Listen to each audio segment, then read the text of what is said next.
Welcome to Elevate, where we explore the intersection of leadership, culture, and well-being. Join us as we embark on a journey to empower both individuals and organizations to reach new heights of success and fulfillment. I'm your host, Annette Dowdle, and together, let's elevate the way we work and live. We're here today with Sam Olmstead. He's the managing director of Online Optimism. Absolutely. Thanks for having me. Yeah, thank you for being here, driving across the lake. Easy. Well, so you reached out to me on LinkedIn. Tell me about that. That was a really funny experience because you were telling me earlier how you were a little worried about that. Yeah, well, first of all, shout out to the production team. Thank you for having me as well. I saw one of your first episodes maybe on LinkedIn, and the production value was really good. And your interview questions were good, and the engagement was good, and I just wanted to be a part of it. So I reached out, I sent you a cold DM, a cold direct message, and I said, "Hey, I'm Sam. I'm the New Orleans managing director of this marketing agency. I would love to be on your podcast." And I thought for sure you would think it was like a spam outreach. So I got nervous and I was, waiting for a response, and it worked out. But I think that a lot of times you need to filter who's reaching out on LinkedIn because it's become more approachable and accessible for everyone. But it's turned more into true social networking where people kind of can post about things that are a little bit spammy or a little bit irrelevant to normal business. So yeah, it worked out great. Yes. I am so glad that you reached out to me. You have an interesting background. When I was reading about you, and of course, you told me we were having an interview in the airport. I was leaving San Diego, and so I was like, "Sam, can I talk to you? I do have, a lot of background Yeah. noise at the airport." And you were so kind to let me, call you with all that going on because there was several flight delays, so the airport was packed. You could not escape to find Oh my a gosh. quiet spot. And you were telling me about how you also are an animation guy, or an amateur cartoonist. Yes, which I think is a really lovely way to say that you like to doodle. But yeah, I'm a amateur cartoonist, so I like to draw cartoons. And the reason it came up is because I was really curious years ago about writing a coffee table book of cartoons. Coffee table books are great because you probably don't have to write too much. So Right. I wanted to put my cartoons out there in a book form, and I went to a literary festival a few years ago and talked to some literary agents about the process. And they basically point blank told me that if I don't have a certain number of followers on social media, that publishers probably wouldn't want to pick me up as a no-name amateur cartoonist, which I thought was really interesting because I think, something you talked about is you have to bring your own audience to the content that you're putting Right. out there. So if you're writing a book, if you are creating a podcast, if you are trying to grow a social media following, it's up to you to generate that audience, and it's up to you to prove that value to someone who's trying to disseminate that work. Right. Well, I still think you should do it, but maybe possibly just self-publish. Yes. Yes, Yes. because a lot of people are going that route. Yeah, and if you have your audience self-publish and then you own as much of it as you want, Right, and you can send exactly. it out to the, 10,000 followers that you have or whatever it may be. Yeah. So let's talk a little bit about leadership and culture, because that's what the podcast is kind Yeah. of about. Um, you have on your list of expertise, Mhm. you listed two of them that were just hit me as really interesting. Team productivity and creating happy employees. Yep. That's pretty cool. Like, tell me about that. How do you do that? Well, I think they honestly go hand in hand. Mhm. If you want a productive team, they have to be happy and they have to want to work where you are. And so part of my job as the managing director at Online Optimism, which is a digital marketing agency, it's actually local to New Orleans, but it's also national now that we've Mhm. kind of expanded. Part of my job is to just make sure our employees are happy and productive. And so a lot of that means listening to employees. A lot of it means having direct one-on-ones, and making sure that every one-on-one follows up with an action step that I take, that's based off any feedback that I get. So I think a lot of times when people determine the happiness they have in their certain careers and their certain workplaces, it's based on whether or not they're getting listened to by their supervisors or their managers or their CEO. And a lot of times, if you are continuously saying the same feedback over and over again, you're going to be checked out in terms of whether or not your voice has a meaning in the company. So my job is to make sure that when I talk to our employees that they feel listened to and that I can take that feedback, bring it to our CEO, institute policies, and make a more productive and happy team. Yeah, that's good. I mean, I definitely agree with that. I find that when I spend time with my employees listening to them, and sometimes it could be about anything. It's not necessarily about the work. It might be about their personal life. Yeah. And they just need to be heard. Yeah.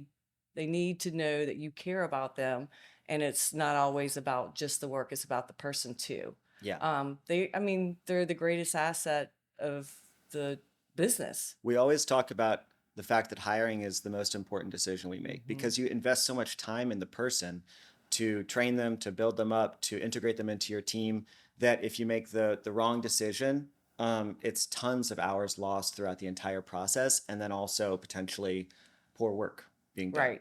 Right, right. So I had a funny situation happen with my daughter, Jackie. She went to go interview at McDonald's and they hired her the same day. And Oh. she felt kind of weird about it. And so she didn't accept the job. She went down to Chick-fil-A. And so she's 19 now. This is back when she was 17. She went to Chick-fil-A and she had like she's gonna be like taking people's orders, Yeah. through the drive-through. Yeah. And they asked her to interview like 4 times. They wanted to know what has she done in the community to Yeah. give back. They wanted to know who is Jackie? What kind of person are you? And it was really important that they had a good candidate, I mean a good hire for drive-through. Every position. Yeah. Right, exactly. And so I just found that just really incredible because I've worked with some organizations where they go, oh, this is an entry-level position. We'll just interview them one time. We'll look at their resume. And that is not a great way to start off a relationship with an employee. They need to feel like, number one, like they want to be vetted, right? Exactly. It's an interesting issue because you would think that someone who is hired on the spot is super excited about it, but the reverse happens where they're skeptical and they don't trust the rigorous nature of Right. the hiring process. And all of a sudden they say, well, who else is here that just walked in off the street and Right. doesn't, have the credentials to work here or may not be as invested as I would be. And Exactly. they lost a good potential employee. Yes, yes. So yeah, McDonald's got hired on the spot. So I don't get any phone calls from anybody from McDonald's. So yeah, I like your philosophy. I agree with that 100%. It is so important to get the right people in the door because you want to keep them. You invest so much time in teaching them, and it really upsets the team too to let somebody go. Nobody wants to see that happen. Yeah.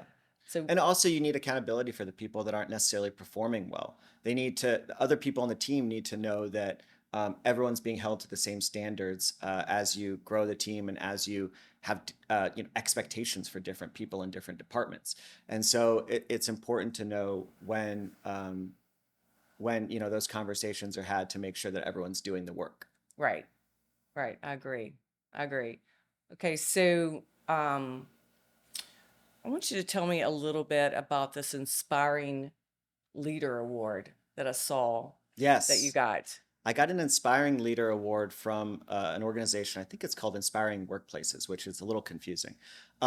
It's a great award, and I was nominated from one of my colleagues, and it's exciting. But I do want to pivot. I'm sorry, it's a very political it's answer. I'm it's all pivoting good. to a different award, which is the Best Places to Work Award, which we've Yes. received number of times from City Business, which is a New Orleans publication. And basically, it's based entirely on employee feedback and surveys. Right. And so they get those surveys. And the reason I like that award so much better is that it's not about me, it's about the company itself. And it's entirely based on the employees giving that feedback. And so we've won that award 4 or 5 years out of the last 6 years or so. Right. And it's something that we use both as a recruiting tool and as something that you know, drives up morale within the company and say, look, we won it again. Everyone's excited. And part of the reason we do win those types of awards is because we have such a rigorous system of surveys and feedback. I think we do maybe 3 or 4 surveys a year where we ask people really in-depth questions, listing out what they do and don't like about the company, things that they've longed for, things that they've liked, things that they are really frustrated by. And then we change those policies based on that feedback. And we have tons of follow-up meetings. My team loves a good follow-up meeting. So you got to make sure that what people are saying is heard enough to get cemented into policy. Right.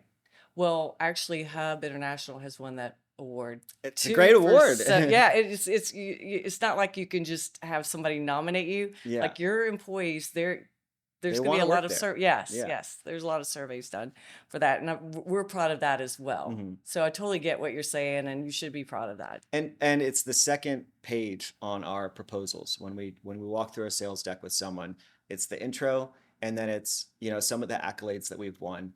And there's a list, and I always point to those. And I say that because happy employees are productive employees. And so I want our clients to know that our team is happy and that they are productive enough to get the job done for them. So that's what matters most. Yes, I feel the same way. So if I have an employee who's not happy, Hmm. I mean, they're not exactly going to answer the phone, Yeah. and hey, I'm ready to help you, Yeah. Mr. So and so. Yes, because if they're not happy, it's going to show. Yeah. And then my client's not going to get the level of service that they deserve. Yeah. And they deserve, our clients are expecting very high quality boutique white glove experience. And I'm sure, your company's, The same way. yeah, you have to be. The biggest issue, though, is when people stop telling you they're unhappy, because then that means they're out the door.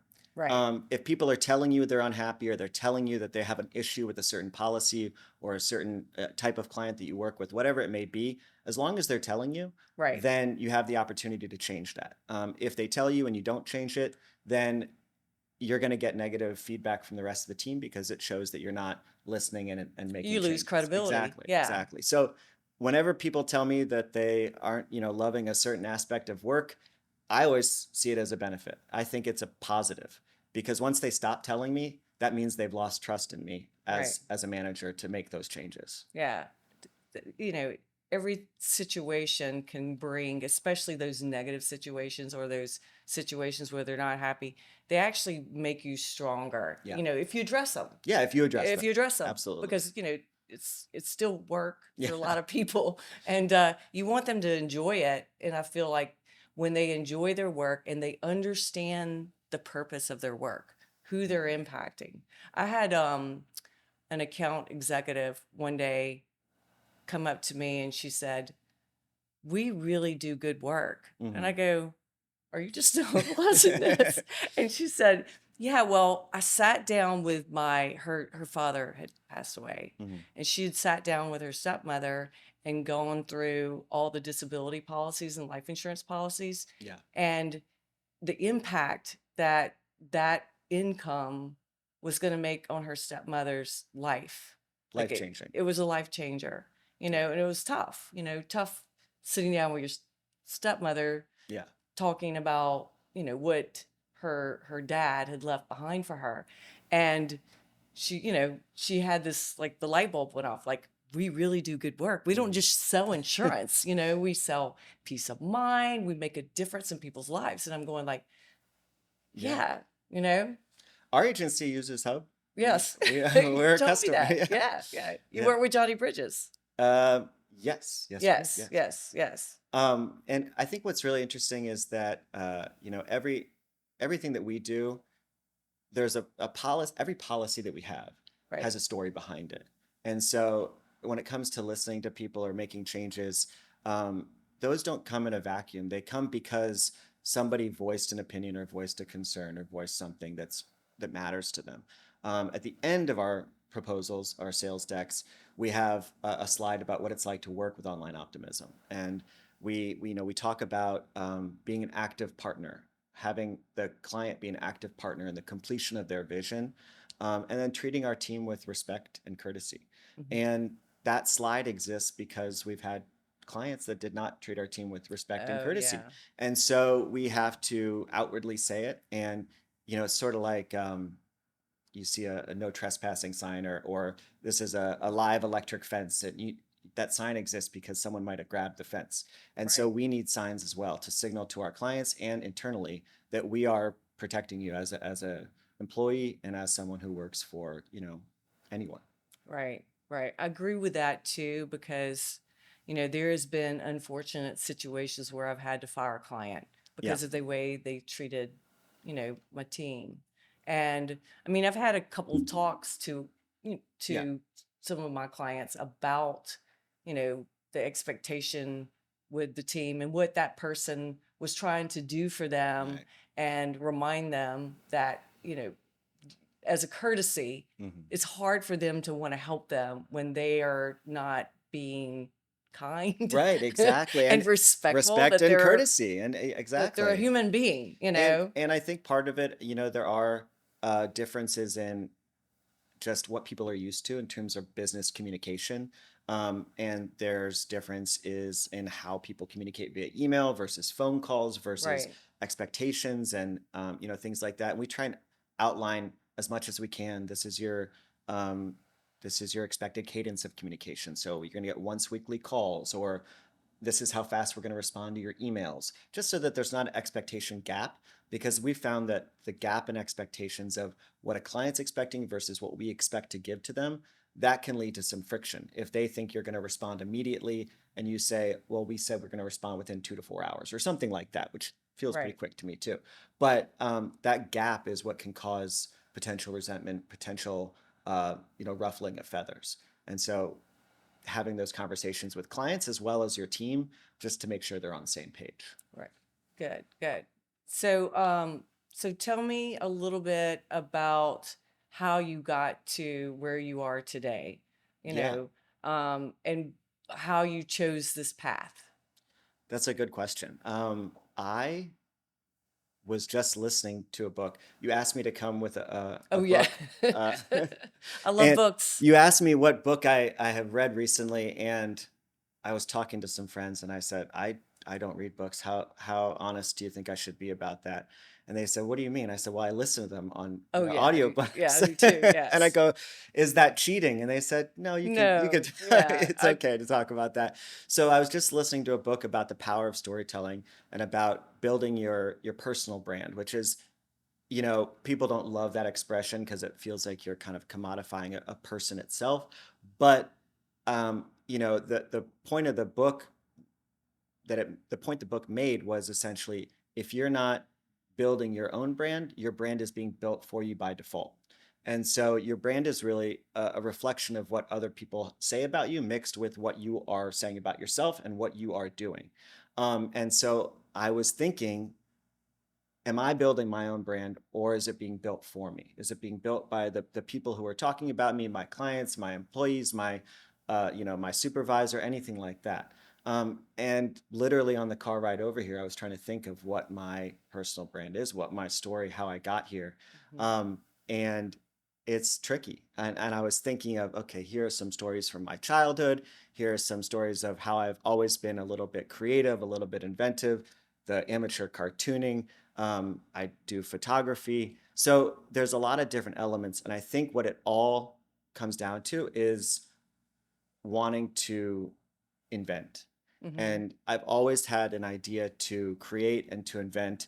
I've never been that great at building things or anything like that, but storytelling, inventions, ideas, those are core principles that I live by. And I think it manifested its way through marketing. Mhm. And so that led me to have a creative outlet that is building campaigns, building brands, and telling stories on behalf of clients. It's not the same idea as being an inventor, but it's still the idea of how do you create something that feels like you're flexing your creative muscles, but you can still make money. You can Mhm. still work with businesses, and you can still be in a position where you can have some fun too. Yeah. That's a great story. Thanks. So what's the name of that book again that you didn't read, I but you think listened it's to. called The Power of Storytelling. Yeah. And I'll send you a link after this. Oh yes, that sounds like a cool book. And I do listen to Yeah. most of my books. It's in the mornings when I do my walk, Hmm.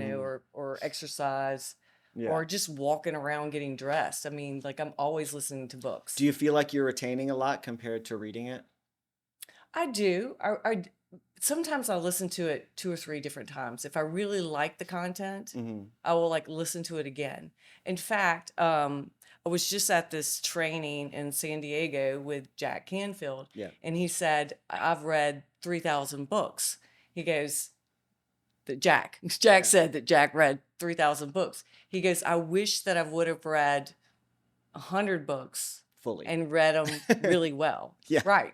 And Yeah, maybe read taking them notes in over. the margins and things like that. Exactly. Yeah, I can see that. I think that a lot of times people will flex volume versus comprehension. Hmm. And I listen to a ton of podcasts too. I really like I do too. interviews. I Yeah. like listening to how people communicate with each other. And I think that that provides something valuable as well. Um, but I always am curious about the book question because, well, now I'm asking you a question. What are the questions that you use to get to the core of who someone is? It really is never the same. Yeah. It's always a little different. Hmm. Some people we've gone back into their childhood, Hmm. and if you want to talk about your childhood, you can. But I mean, like when it's just really kind of organic. Yeah. Does that make Yeah, it sense? makes sense. Yeah. Yeah. Like I looked at your bio Hmm. and the things that you were intrigued with or liked on LinkedIn, Yeah. and it just gave me a feel for who you are. Hmm. And then our conversation, I still love the amateur cartoonish, Yeah. cartoon guy. Okay, so yeah, we got to get you to Publish it. publish that. I'll get it out there. Like I would buy it. Yeah. Yeah. But I think it's a little bit different with each person. I do like to hear what books they've read. I've been consistent with that. Hmm. Been consistent with them telling me about why, you know, how they've evolved as a leader. Yeah. And it usually starts back in their childhood, Hmm. um, how they have evolved as a leader.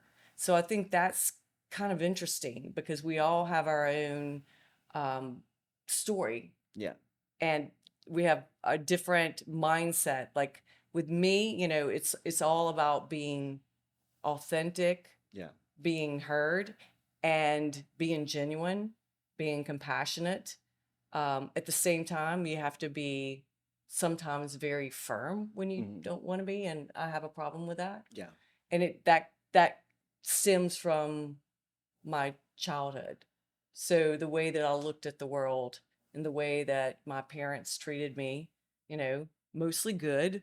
Mostly good. Mostly good. They were not perfect, but and they're not around anymore to to say what's true and what's not true. Thank goodness, because I have some stories as a child. But anyway, so what about you? You've done several podcasts. You said you've Yeah. done 20. Yeah, we've done about 20 plus episodes at Online Optimism. It was called Online Off Script. So we were interviewing people in different ways. And we would typically interview people on, what mattered to them in their organization and try to cater the questions to them specifically. And the only reason I ask you is because, when you're interviewing people about leadership, um, it seems like you want to get right to the core of who they are as fast as possible because that may define how they act as a leader. And whether it's childhood or whether it's books or whether it's a defining moment in their lives, I think it's really interesting. And I think a lot of people also, especially in our current business climate, don't necessarily start a job thinking they're going to be leaders one day. Yeah. And part of it comes with being comfortable in your workplace. Part of it comes with longevity. People may pick someone who's been there the longest, or proficiency in the specific role in your department, getting promoted up. But a lot of people may not think of themselves as leaders, or may not think of themselves as potential future leaders. So it's always interesting to me what was the defining moment for them. Yeah, I think that everybody is a leader. Mhm. Uh, even even you might have somebody in an entry level role, but they're going to become a leader as soon as that next person gets hired and they're having to Right. train them, right? They're shadowing them, or they're watching them work, and they're seeing the interactions. Yeah. So I think that's important too, to let, not just the leadership being the manager, the president, the CEO, but even those folks that are in that entry level position, Yeah. at some point they're going to become a leader. And I think, one of the things that we do at Online Optimism, to that point, is we have a new person starting soon, and she's starting in our social media department. And for everyone that starts, we give them a buddy. This buddy is not in their department. It's not above them in terms of hierarchy. They may not do any of the same tasks, but that buddy is helping them acclimate to the company and the culture of the company. And so, even in that sense, you could be a brand new employee, and as soon as someone new starts behind you, you're the leader showing them the ropes of, okay, this is how we do things, this is how we communicate internally, this is how we speak to clients, or whatever it may be. So I definitely agree with you that everyone has that in them somehow, and it may not be regarding work whatsoever. Right. Maybe they're a leader in their own you know video game thing after work, or Right. basketball, or whatever. Could be anything. So Right. doesn't matter. Yeah. We had Tim Duncan on last time, and he was talking about how he was a leader, and his dad said he was a leader, and he was like, I don't see myself as a leader, but he said he used it back when he was in college, in not so great ways of getting everybody to sneak out and like Yeah. so And do the thing. Yeah. yeah, it was funny. That's a good podcast That's to a good, watch. I'll check it out. One of the questions that I've been asking people, and not really in a work setting, so forgive me, this is my first go at it. But what animal would you be if you could be a different animal? Oh, I'd be a horse. Well, that was quick. Yes, I would be a Okay. horse. Why is that? Um, just the strength, the beauty of a horse. Yeah. The they show compassion towards human beings. I mean, if I could be one animal, I'd be my dog, Toby, because he's like, A specific animal. yeah, because he's He's like, spoiled. he's spoiled, rotten, Yeah. yes. But no, I like the beauty of the horse and running, and just, I grew up with horses too. Mhm. I think it's an interesting question, because I think it can point to whether or not someone is missing something, or they want something, or if it's that they love something about the animal. So if someone may say that they love birds, and they Hmm. what they want the freedom, the mobility, that type of Hmm. thing. The horse has strength and presence, and Right. graceful, things like that. So I do think there's something about it. I don't know if it's bulletproof in terms of its diagnosing. Yeah, yeah. Are you gonna psychoanalyze No, me? I don't have the Doing the training. horse? I don't have the training to do that. So what animal would you be? Been thinking about this one for a while. I don't know, and I'm gonna go with ant. I love ants, and I think they're super cool. They work Ant. they work together Yeah. super well. They're stronger for their body size, so they're just a really cool. If you've ever looked at those ant colonies Oh underground, yeah, they, yeah. they they've talked about abandoned ant colonies. They pour in metal, and then they excavate them, so they see how vast they are as spaces. And I just think it's so cool that they have their own little ecosystem and their own little That is cool. societies.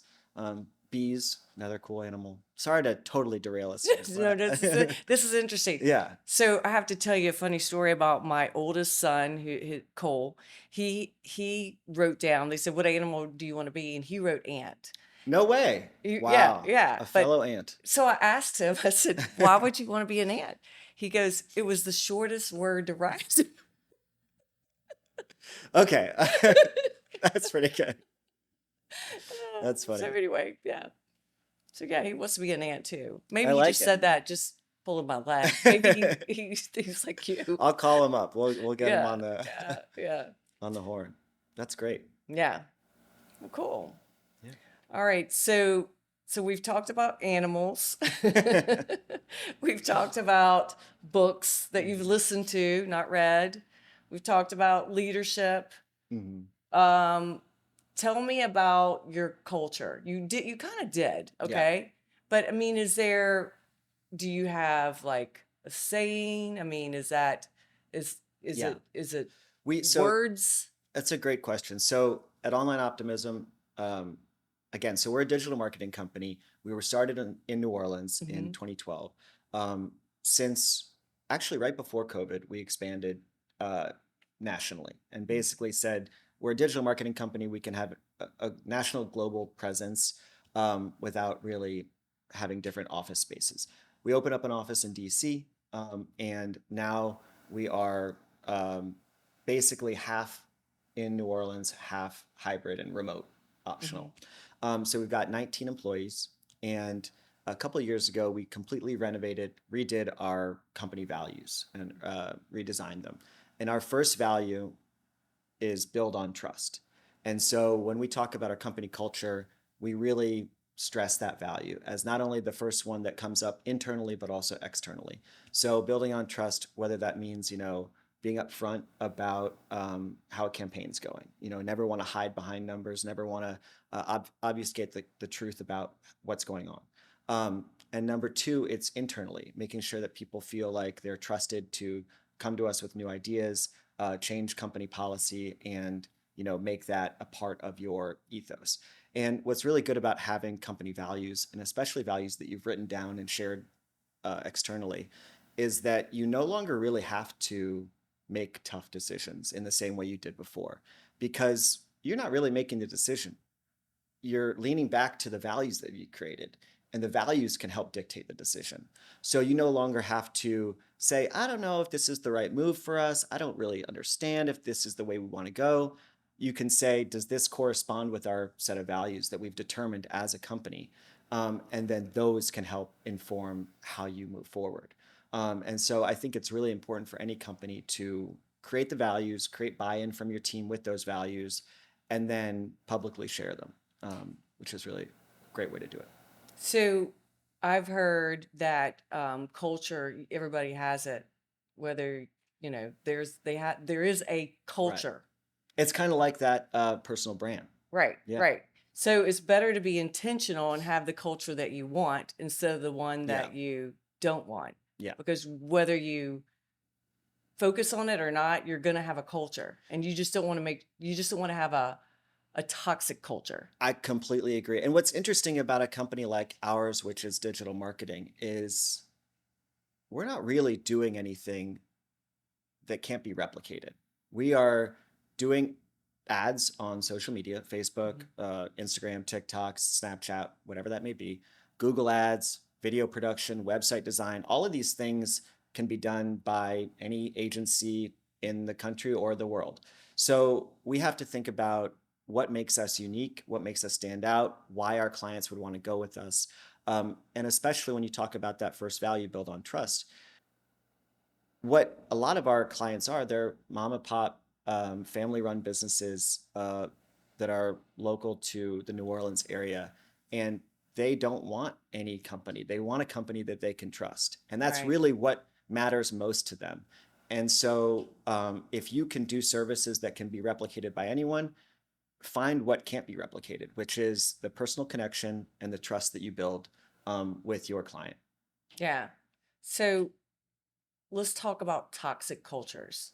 Do you do you have a story about Um, that? Because Well, at former jobs that I Mhm. worked at, it wasn't necessarily that they were toxic, but the structures that exist in our company did not exist there. So things like setting key performance indicators, KPIs, for your Mhm. employees. If you want to hold your employees accountable, they need to know what they're being Held judged accountable by, for, yeah. So in a previous company I worked at, I didn't know really what I was being judged by, what metrics were success for my boss. And so for every employee, we have really rigorous review processes where we go over what they did well, what they can optimize, what their KPIs were for each trimester in our different years, and then what key optimizations they can make moving forward from both a quantitative and a qualitative standpoint. And so, I've worked at companies where that wasn't so outlined, and it makes it an uneven footing. You don't know Right. where you stand. You don't know how well you're doing. You don't know if your boss is super appreciative of you or if you are, on the ropes or anything like that, which makes that fight or flight response grow inside you. You have anxiety about your workplace, and you have anxiety about your performance. And so, what we aim to do is to eliminate that anxiety by making sure people know what they're doing well and what they can improve on. Right. I think that's really important. Like I said, the importance of culture is significant, Mhm. um, because I've been in those environments where you did not have a defined culture, and then, you know, it was it, it was very challenging because people didn't know what they were going to be held accountable for. Yeah. There were no rules, there was Right. no roadmap, and it was just like, you could get lost in Yeah. an organization like that. So, all right, so let's switch off the seriousness and let's get a little bit more fun. Um, I mean, I think AI is fun. Yeah. So, and you've got a background in that, right? Yep. You want to tell us about that? Well, sure. As ChatGPT was coming out, the OpenAI large language model, as it was coming out, I decided to become a first user, not necessarily before tons of other people, but along that first wave of people understanding the tool, getting to know the tool, and then also incorporating the tool into our business processes. And I'll definitely credit our CEO, Flynn Zager, for doing that as well, really bringing it into the organization. And so as it was coming out, I applied to New Orleans Entrepreneur Week to be a speaker about it. And this was 2 years ago. I applied, and then as I was waiting to see if I would be selected to speak, they updated it to a new model. So even in that short window of application to Mm-hmm. acceptance, it had changed and gotten more evolved and more developed. So I had to brush up on it a little bit more, but I spoke about it at New Orleans Entrepreneur Week, and then I spoke about it a number of times at uh, different organizations, whether it's, I spoke about it, Society of Marketing Professional Services, SMPS, which is a local organization chapter here. And then I spoke about it at the New Orleans Chamber of Commerce and Stay Local, which are two different organizations as well. So, and basically what I've been doing is getting people acquainted with the very basics of ChatGPT. Mm-hmm. And I think a lot of people are hesitant, nervous, don't really know how to approach it, how to use it, what's too much, what's not enough. And the thing that I always tell people is to just be upfront about how you're using it. And that starts with our build on trust value. You tell people what tools you're using, how you're using them. Because a lot of times, when we offer, let's say, copywriting or content writing, people want to make sure that there's a human behind it doing that work. And Right. you're not just necessarily having, the machine write everything and then you pocket the difference in terms of that revenue. So we have a full staff of writers, and they write all of the copy and content for our clients. But it's about learning how to integrate it into your processes while being upfront with your clients, while making sure that your team can make the most out of it as a tool. Mm-hmm. And just like any tool, it could be used too much or relied on too heavily, and then your content sounds very adjective heavy. And there's a lot of telltale signs for ChatGPT use. But we've done a good job of making it a part of our daily processes, putting it into our Slack channels and having it be an extra resource. Mm-hmm. And there are a number of different AI tools, not just for copywriting, but for imagery, for animation and videography and things like that too. So it's everywhere. It's going to be fully a part of every marketing agency and probably every business very, very soon if it's not already. So I just had I was at that training with Jack Yeah. Canfield and his partner, his business partner. She's the brains behind Jack. Is her name's Patty Aubrey, and she was showing me how you could go into chat GPT and pull up PowerPoint slides to match what you're trying to present. Yeah. And I was like, that was really, really cool. Like There are create so many smart tools. slides Yeah. with, you know, coming at an angle from this point of view about these different Yeah. topics. And if you look at how students or people in conferences are taking notes even these days, it's unbelievable. It can take notes directly from the speaker. It can create a summary, an executive summary of the notes. It can quiz you on the different aspects of what was said, all in real time, all immediately. We use AI in a different sense to be another person on all of our phone calls. And so it helps record those notes and helps get exactly what the client's saying so we don't miss anything. And then it can even provide action steps and follow-up items, and it's really useful. It is useful. So I have a lady who's coming in town actually next week, and you might even want to go to this. Her name's Carrie Cervani. She's a Dynamo woman, attorney. She's going to be speaking to the French Quarter Business Association on AI in HR. Oh, interesting. Yes. So that's happening next Is it about the hiring Thursday. process and about filtering resumes? All of that. All of Interesting. it. Yes. Yes. So I'm interested to hear her because she's entertaining as well. Okay. But anyway, I think it's at the Taylor. The Taylor? I'll have to check it out. Yeah. Yeah, I'll send you the information. Yeah. Yeah, you sent me an event, I'll send you an event. Yeah. Right? Yeah. So this has been fun. I've enjoyed getting to know you better, Sam, Thanks. the amateur cartoonist, who will have a book soon. Soon. Coming soon.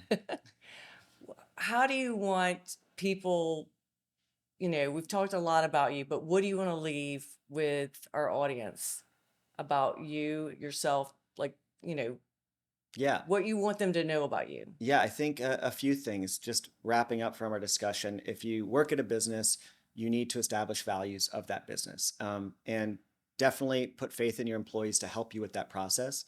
I want people to know that building a company culture is critical to the company. And as you said, if you're not building it, it's being built for you. And that can't always be a positive thing. If you want to learn more about our agency, we are Online Optimism. You can go to onlineoptimism.com or find us on any social media channels. And we do great work. Yeah, great. I enjoyed this. Thank you. I did too. Yes. Thanks for having me. Thank you, Sam. Until next time, my friends, remember, as we continue to strive for excellence in both our professional and personal lives, let's always aim to elevate ourselves and those around us.